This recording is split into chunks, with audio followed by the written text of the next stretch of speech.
В эфире выпуск новостей, в студии Бегаим Бегалиева. Здравствуйте.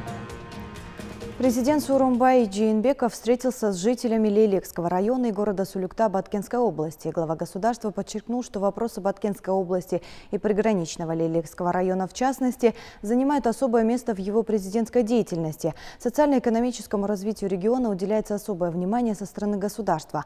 Он рассказал местным жителям об основных направлениях по реализации госполитики регионального развития.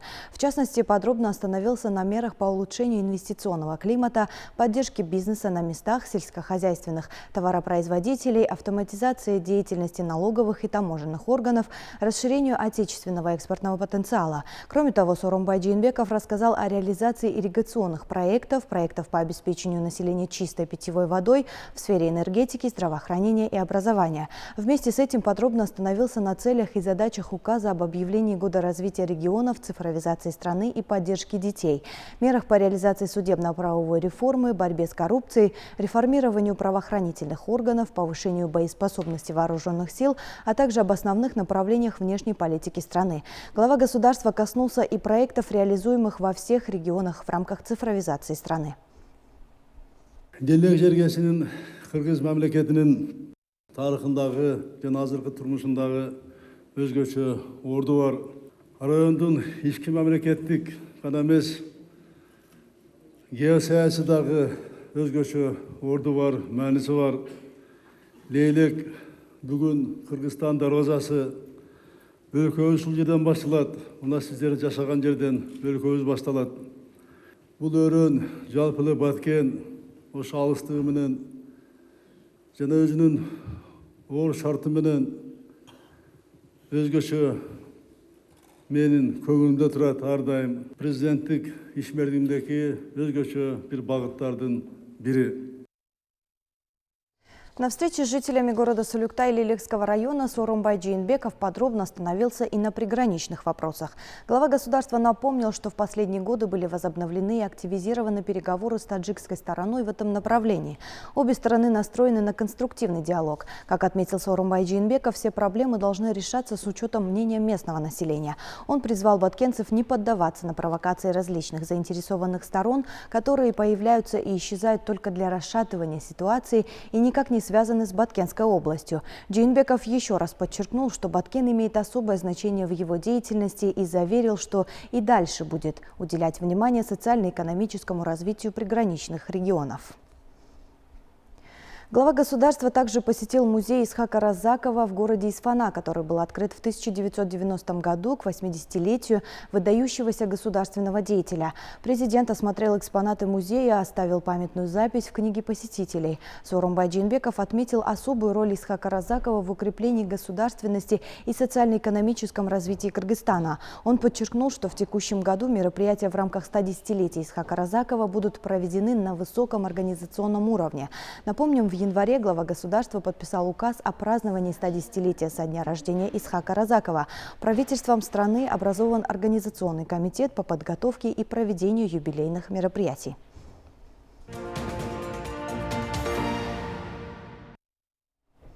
Предстоящие выборы в местные кенеши должны пройти на высоком организационном уровне. Об этом премьер-министр Мухаммедкалый Абылгазиев сказал на совещании по вопросу подготовки к проведению выборов депутатов местных кенешей, назначенных на 12 апреля. По данным ЦИКа, общее количество мандатов составляет 544. Из них 169 в городские кенеши, 375 в аильные. По состоянию на 8 марта количество избирателей составило 342 545 человек. Премьер поручил соответствующим госорганам оказать полное содействие участковым избирательным комиссиям в решении оргвопросов при подготовке и проведении выборов, в обеспечении их транспортными, материально-техническими средствами, средствами связи и бесперебойной подачей электроэнергии. Абылгазиев также отметил необходимость обеспечения общественной безопасности в период проведения выборов. В Кыргызстане не наблюдается дефицита долларов, сообщил председатель Национального банка Толкунбек Абдыгулов. По его словам, ведомство получает жалобы, что некоторые обменные пункты в Бишкеке накануне не продавали доллары. Никаких проблем с покупкой или продажей долларов у нас нет. Когда меняется курс, есть много желающих заработать на спекуляции, сказал он. Абдыгулов также добавил, что накануне наблюдался повышенный спрос на доллары. Нацбанк провел интервенцию как в безналичном, так и в наличном виде. В ближайшее время рынок откорректирует фиксируется, заверил глава НБКР. Наши резервы составляют 2,4 миллиарда долларов США, и что равно фактически 5 месяцам импорта страны. То есть у нас резервов достаточно для того, чтобы не допускать резких скачков. Но сегодня уже вы наблюдаете, что курс где-то в районе 73 приблизительно зафиксировался. Дальнейший выше я не думаю, что будет. Но все будет зависеть от ситуации на внешних рынках. Профильный комитет Джоорку Кенеша одобрил отчет Министерства иностранных дел за прошлый год. В своем выступлении Чингиз Айдарбеков озвучил основные моменты внешнеполитической деятельности страны и работы министерства за прошлый год. Члены комитета отметили, что поставленные перед МИДом задачи в целом достигнуты. В прошлом году деятельность министерства была направлена на дальнейшее укрепление и развитие дружественных отношений со стратегическими партнерами, продвижение и выстраивание добрососедских отношений с сопредельными государствами, взаимовыгодное сотрудничество с иностранными государствами, поддержание взаимодействия в рамках региональных и международных организаций, а также продвижение задач экономической дипломатии и защиту прав и интересов граждан за рубежом. 2019 жыл Кыргыз Республикасынын тышкы иштер министрлиги үчүн маанилүү жыл болду.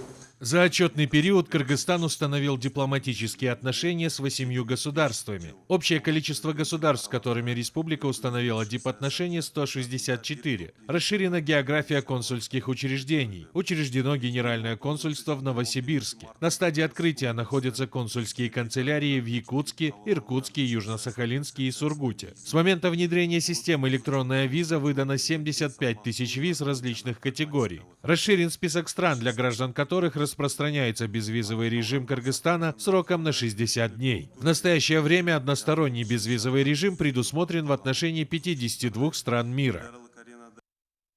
Введены ограничения на командировки депутатов Джоорку Кенеша. Об этом на заседании парламента сообщил спикер Дастанбек Джумабеков. Однако он подчеркнул, что есть депутаты, которые выезжают за рубеж по соглашению с международными организациями. Они предупреждены о необходимости соблюдения безопасности при посещении зарубежных стран.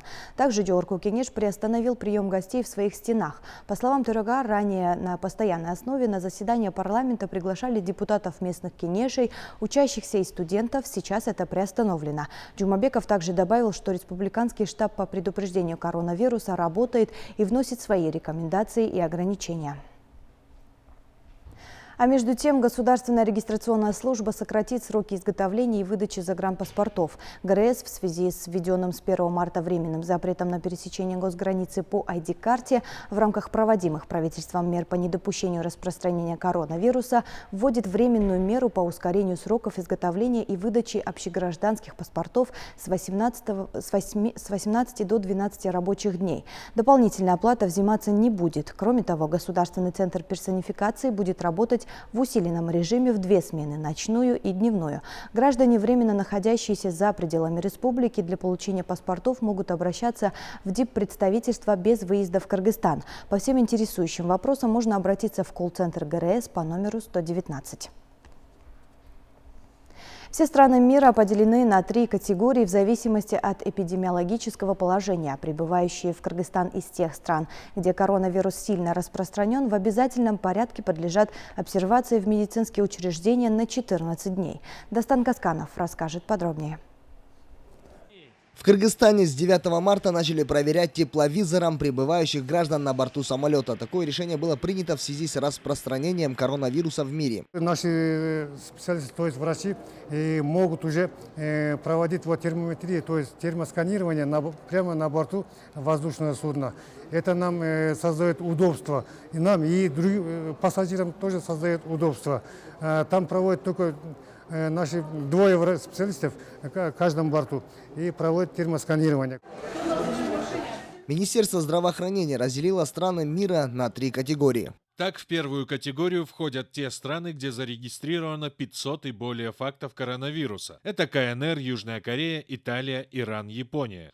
Вторая категория включает в себя страны, где зарегистрировано от 200 до 500 фактов коронавируса. Это Франция, Германия, Испания, Сингапур и США. Третья категория включает в себя такие страны, как Бахрейн, Таиланд, Швейцария, Великобритания, Австралия и другие. Однако этот список был составлен на прошлой неделе, и на сегодняшний день картина немного другая. К примеру, во Франции заболевших коронавирусом около 1500 человек, а в США более 600. Эти страны автоматически включаются в первую категорию. В связи с эпидситуацией в Великобритании королевство включается во вторую категорию, так как число заболевших в этой стране превысило 300 человек. Вот где первая категория, проводится та же работа, что мы проводили.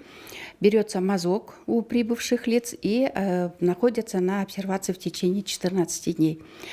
Те страны, которые разделены на вторую и на третью категорию, там проводится медицинское наблюдение за прибывшими лицами. При получении приказа мы всем центрам семейной медицины подготовили и дали санитарное предписание, чтобы усилить еще больше нашу работу.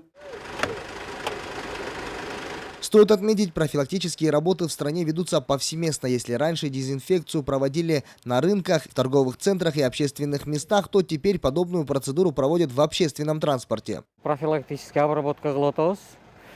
Мы в обязательном порядке проводим дезинфекционные работы. После опрыскивания необходимо подождать час, чтобы раствор начал действовать, и потом можно выезжать. Для того, чтобы предпринять все необходимые меры против коронавируса, страна активно сотрудничает с международными партнерами. Напомним, Россия передала нам 2500 тест-систем, а ввоз 1000 единиц приборов, которые могут определить наличие коронавируса за несколько часов. Дастан Касканов, Есен Турабыкеев, Алато, 24. В Кыргызстане началась работа по дезинфекции мечетей в связи с эпидемиологической ситуацией в мире, связанной с распространением коронавируса. А также состоялось собрание имамов в центральной мечети столицы. В нем приняли участие представители Минздрава и около 70 имамов. Мы рассказали имамам о дезинфекции мечетей в целях профилактики по недопущению заражения различными респираторными вирусными инфекциями. Наши специалисты на местах показывают, как правильно надо дезинфицировать помещения, ковры и так далее.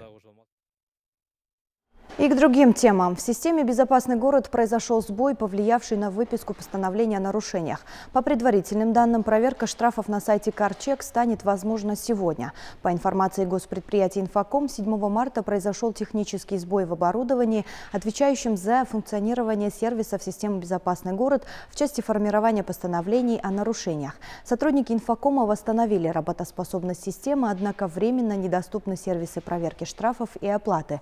На фиксацию нарушений ПДД и работоспособность установленных аппаратно-программных комплексов технический сбой не повлиял. Оборудование работает в штатном режиме, говорится в сообщении. Приток прямых иностранных инвестиций в прошлом году в сравнении с 2018 увеличился почти на 3% и составил 876 миллионов долларов. Основной объем прямых иностранных инвестиций, более 87%, направлен в геологоразведку, предприятия, обрабатывающих производств, добычу полезных ископаемых, сферу информации и связи, а также финансового посредничества и страхования. Удельный вес поступивших прямых иностранных инвестиций приходился на предприятия столицы. В 2019 году основной объем прямых иностранных инвестиций, так же как и в предыдущие годы, привлечен из Китая, Турции, Нидерландов, Швейцарии, России и Казахстана. В 2019 году, при том, что идет увеличение притока иностранных инвестиций, в 2019 году отмечается снижение оттока прямых иностранных инвестиций. Отток снизился из Канады, из России, из Казахстана.